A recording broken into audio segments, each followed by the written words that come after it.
Kevin Jackson Radio Show. Welcome, everybody. Kevin Jackson here. It's the Kevin Jackson Show. KJRadio.com. Our theme today is success. Yeah. See, what I told you guys a while back, I want to take you back. Take them back. Take them back. I want to take you back to November the 8th. Actually, a little before that. And I was predicting success. Take them back. Kevin's predicting success.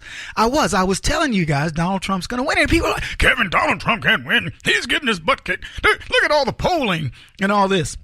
They were telling us Hillary Clinton's pulling out of, Pennsylvania. She's pulling out of Michigan because she's going to tool her resources and take Texas. And when people were, Kevin, she's going after Texas. If we lose Texas. And I said, first of all, you're not going to lose Texas.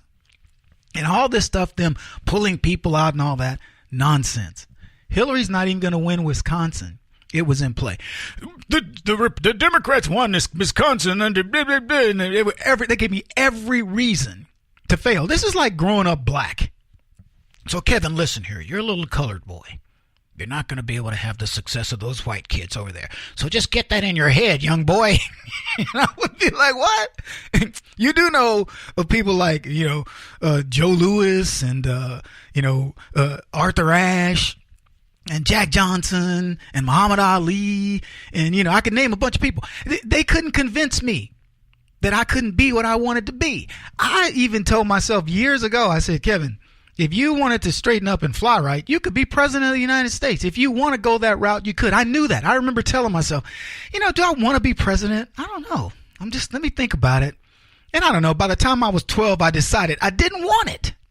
And that is the reason why I'm not sitting my little black buttocks in the Oval Office right now, having, told Donald Trump, I apologize for beating you. That's the reason. But that is the only reason. Is because I made the career path that said, I don't want to go that way. Because if I wanted it, I would have had it. I'm telling you guys right now, if I want to be rich, and I don't know how famous I am, but if I wanted to be rich and super famous, I could do it. I could do it in a week. I've already told you how. I just flip over. I would tell people I was so wrong to be over on the right. These people. And I'd become the new Martin Luther King, switching over, not that Martin Luther King was switched over, but I'd switch over to the left. They would embrace me like a brother.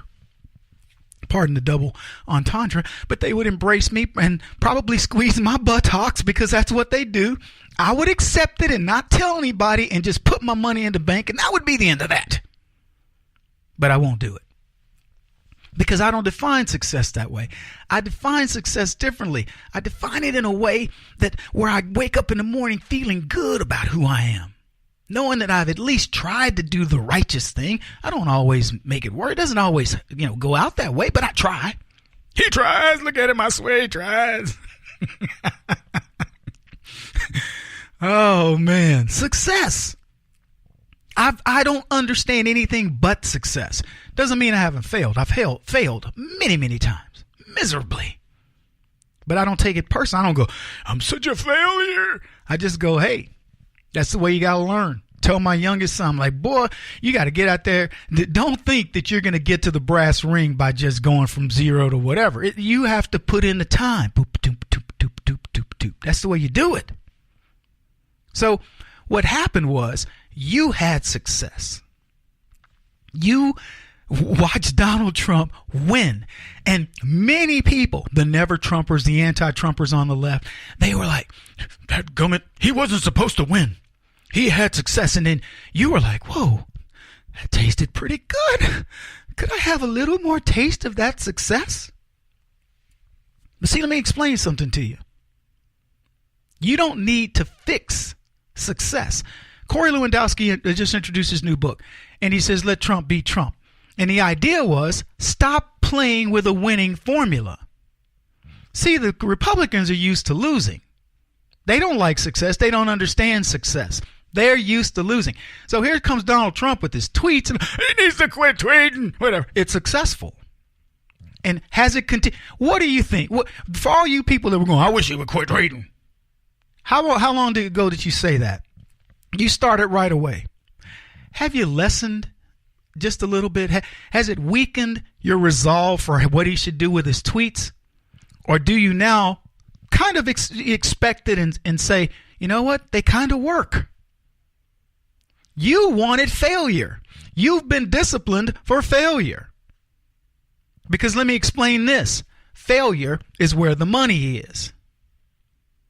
Like pharmaceuticals, the cure only pays off temporarily, but treating the symptoms is where the real money is. And the symptoms are failure. I don't need to be successful in my curing of you. I just need to treat you. And it only goes a little bit, then guess what? Something comes up. You ever looked at the recurring nature of politics? You see it? There are ways to solve these problems, but the left doesn't want to solve them. I'll use the NFL as an example. If Roger Goodell had said, you know what? You're not going to protest in the way that you do, so the first protest is going to cost you $1 million. Any subsequent protests, we're going to suspend you for 4 games. Now, do you want to win your league thing and get all the accolades and everything that come with that, or do you want to protest? Now, see, that would have ended it. Goodell didn't fine any players that kneeled. He didn't suspend any of them because that would have meant success. Instead, he decided to go with the leftist solution, which is let's just treat the problem. And what did they do? They offered the black players $100 million to just stop it. And you know they did? Nah, because if we take the money, we sell out. And then $25 million was going to go to the NAACP, $25 million to the National Urban League, $25 million to some cause of this, that, or the other. Now the NFL's got a real can of worms. They don't know what to do because the black people have rejected the first offer. What's it going to cost us? Let me tell you what it's going to cost them. Their league. How long do you think it's going to take these fools to return back to where they were? They have ruined their brand. Because leftism isn't about success. It's about failure. That's where now they got to rebuild it, and they got all the owners are going to get together and they're going to throw money at it. Failure is where the money is, not success.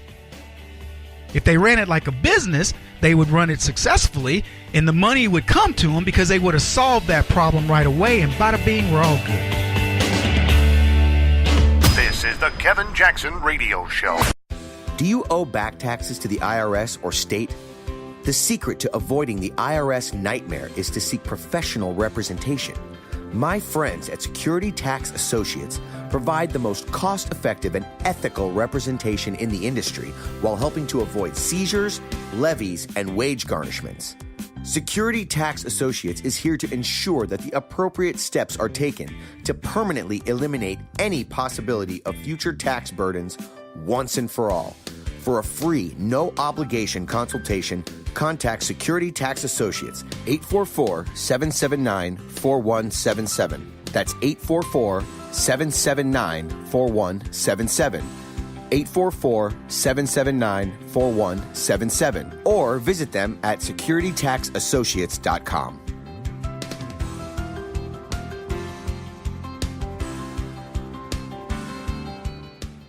Beth Cook Moranville, author of Closer Than Your Breath, a book of hope. Hope, that wonderful, wonderful 4-letter word that you may feel completely out of.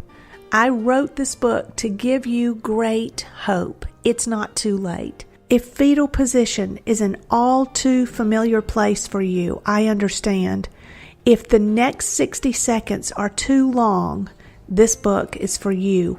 Wherever you are right now, whether you're dealing with divorce or death or sickness, take hope. You are going to make it through this pain. Don't roll your eyes. I've walked this road and I know it. The best is yet to come. Closer Than Your Breath, a book of hope from author and speaker Beth Cook Moranville, can be found on Amazon.com or Kindle.com. For more information, visit closerthanYourBreath.com or on Facebook at Closer Than Your Breath.